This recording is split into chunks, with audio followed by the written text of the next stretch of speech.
Adding and subtracting decimals. Find the sum of 8 and 13/100ths plus 2 and 76/100ths. The key to doing this is to make sure that everything gets lined up.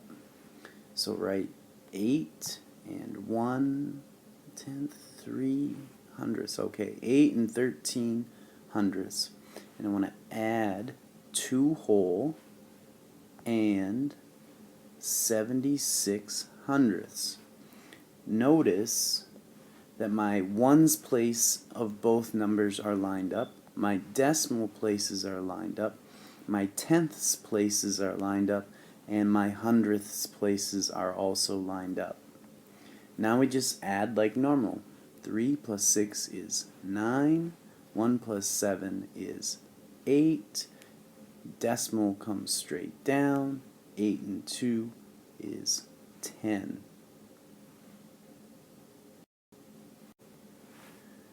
Alright, so we got to add 1 and 459/1000ths plus 23 and 7/10ths. So I'm going to write it out. 1 and 459/1000ths plus, and this is where people make mistakes. Sometimes people put 23.7 and think that's right, but it's not right. What you need to do is make sure that everything gets lined up correctly.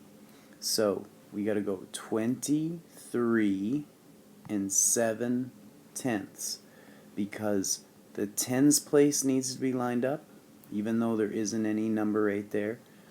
The ones place of both numbers needs to be lined up, the decimals need to be lined up, and the tenths need to be lined up. And in these empty spots you can put zeros to hold the spot.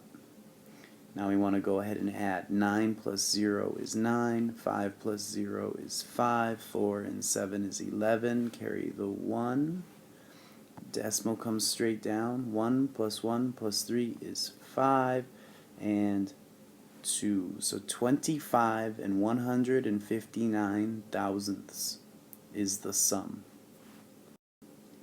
Find the difference, that means subtract, of 5 and 508/1000ths minus 3 and 174/1000ths. Again, just like adding, we need to make sure that everything is lined right up. So we've got 5 and 508/1000ths minus 3 and 174/1000ths. And you can see that my ones place of both numbers are lined up, the decimals are lined up, tenths are lined up, hundredths are lined up, and thousandths are lined up. Now we just go ahead and subtract. 8 minus 4 is 4. 0 minus 7, we can't do that, we need to borrow, so that 5 becomes a 4, this becomes a 10. 10 minus 7 is 3. 4 minus 1 is 3. Bring the decimal straight down, and 2. So the difference is 2 and 334/1000ths. Now we need to subtract 21 and 9/10ths minus 1 and 605/1000ths.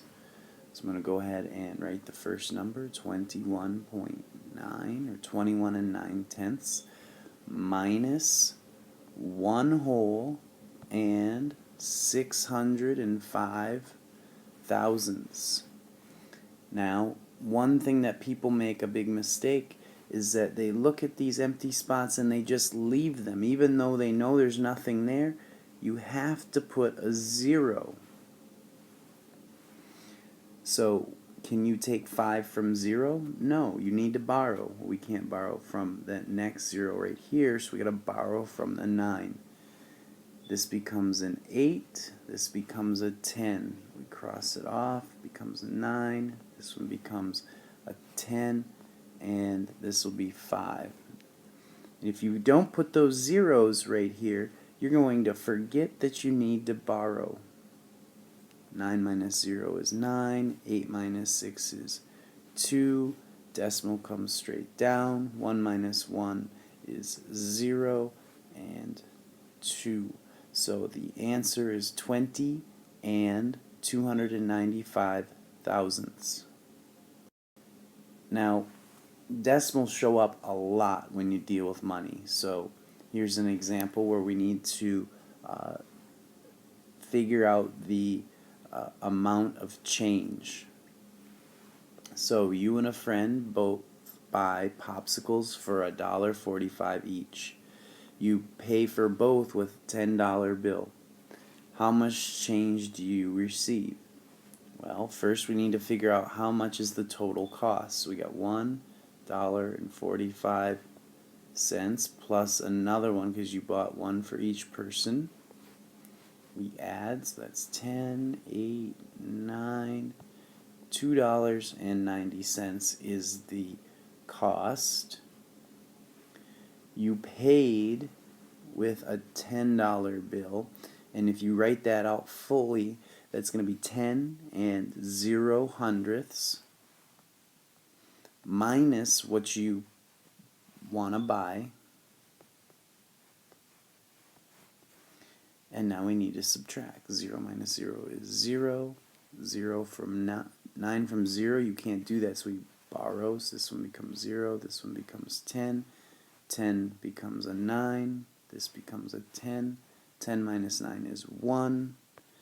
9 minus 2 is 7. So your change should be $7.10. Hopefully you've seen through these examples that adding and subtracting is pretty much like normal. The only thing that's different with decimals is that you make sure that everything is lined up first.